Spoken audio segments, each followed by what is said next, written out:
পোলটা এইভাবে গড়িয়ে একবার নিচে নিচে পড়ে গেল। এবার সামনে দুটো লোক দাঁড়িয়েছিল, কি ভাগ্য জোর ওরা সরে চলে এলো, নাহলে মরে যেত। ভয়ঙ্কর ব্যাপার। এর আগেবারে এসেছিল, তার লাগাইতে বলেছিলাম যে টান দিতে, কোনো মতে টান দিল না গো, কোনো মতেই শুনে না গো। বিপদ মানে যে কোনো, যে আর 2 মিনিট হলে একটা লোক ছেলে মারা যেত। আমার সামনে দোকানে চা খেয়েছিল।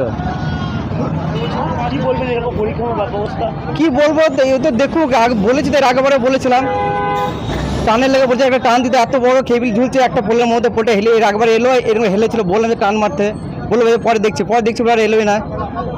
এই তো গাফিলতির কাজ। এটা ভালো করে করুক, টান দিয়ে এটার ব্যবস্থা করুক ভালো করে, না তো এরপর তো আবার যদি টান না দেয় আবার তো পড়বে, আবার তো যে কোনো দুর্ঘটনা ঘটে যেতে পারে। এটা নিয়ে 2বার হলো, পটপট করে আওয়াজ করতে করতে নিজেই পড়ে গেছে। আর যখন পড়লো তো মধ্যে একটা ডাম্পার ছিল, ডাম্পারের উপর তারটা ঝুলে গেছে, আর তারগুলো সব ছিটকে এদিক ওদিক ছিল। তো আমরা 3 জন ছিলাম, তো 3 জন স্পট হয়ে যেতাম।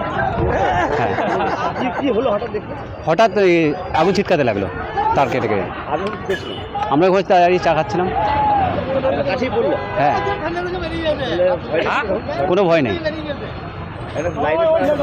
না, আমাদের অভ্যাস হয়ে গেছে। হ্যাঁ, এটা তো একবার না, এটা 2-3 বার হয়ে গেছে এরকম। হ্যাঁ, এবার কি বলবো, এটা বলবো নতুন করে কাজ করি আবার ভালো করে, যাতে সেফটিভাবে থাকে। হ্যাঁ, আরও 4-5 জন মানুষ চলে যেত, একটা ছোটো বাচ্চা ছিল, একজন ছিল পোলের সাইডে দাঁড়িয়ে ছিল ওরা।